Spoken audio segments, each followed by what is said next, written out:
ยินดีต้อนรับเข้าสู่คณิตศาสตร์อันษา Class Process by Mr. วิทากรสบายดีอีกครั้งกับคณิตศาสตร์หันษาเนาะมื้อนี้เรามาอยู่ในหัวข้อใหม่ที่มีชื่อว่าเทคนิคการคำนวณผลลบหรือว่าการลบเลขแหละว่าง่ายๆมาอยู่ใน EP ที่พื้นฐานเทคนิคการลบเลขตัวอย่างที่6 ลบ 3 เท่ากับ3เวลาลบเลขให้เอาตัวเลขตั้งต้นเป็นเลขที่ใหญ่กว่าเนาะต่อมา3 ลบ 6กรณีนี้เลข6ใหญ่กว่าเนาะใหญ่กว่า3 ลบ 6จะเท่าลบ3ย้อนว่าเอาตัวเลขใหญ่ตั้งไว้ก่อนสังเกต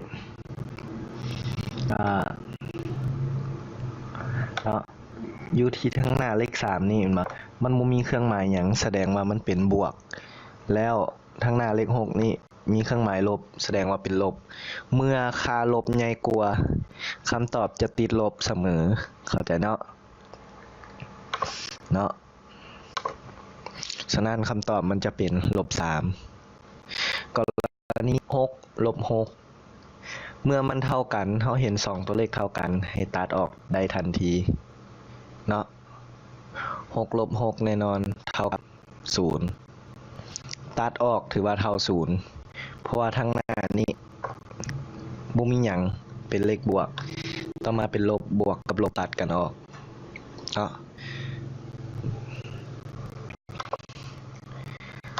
นี่ไปเบิ่งนี่เนาะตัวอย่างอีกอันหนึ่งในนี้เลขม.ส่วนหลายจะเห็นตลอดเนาะถ้ามีให้สังเกตเครื่องหมายลบนี่เนาะเนี่ยเครื่องหมายบวกเอามาอยู่น้ำกันจับมาอยู่น้ำกันก่อนเครื่องหมายลบนี้กับตัวนี้ก็เอาออกมาอยู่น้ำกันบัดนี้เฮาก็คำนวณเป็นแบบเลขบวกธรรมดา7 บวก 3แต่เฮาเห็นว่ามี3บวก3ลบ3มาเบิ่งกรณีตัวนี้3กับลบ3ขาดออกเลยฉะนั้นจะเหลือคำตอบเป็น7เนาะต่อมา4กับ4เท่ากันก็แม่นแต่ว่าให้ระวังเครื่องหมายเพราะเครื่องหมายเป็นเครื่องหมายลบทั้งสองนั่นเราจะบุทั้งหมดบวกกันเนาะออกมาเป็นลบ13เนาะโอเคบัดนี้อยู่กล้องวิดีโอจะมีบทฝึกหัดให้เฮ็ดมันจะมี2แบบที่1คือแบบตัวนี้เนาะพื้นฐานของตัวนี้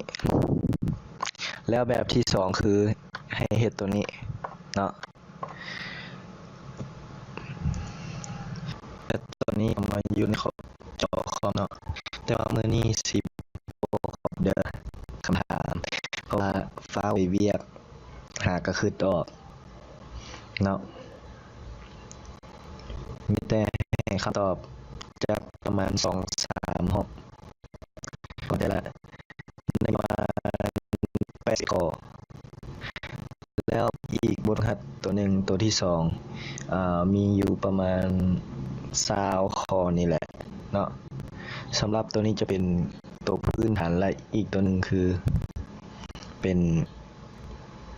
แบบที่2ที่สอนไปเมื่อกี้เนาะมีอันตัวเป็นกรณี1 2 3ที่เราเมื่อกี้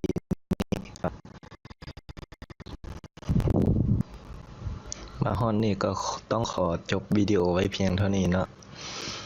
และขออภัยหลายๆมื้อนี้ที่ลงวิดีโอช้าหน่อยนึงเพราะว่ามีเวียกเนาะและต้องขอขอบใจที่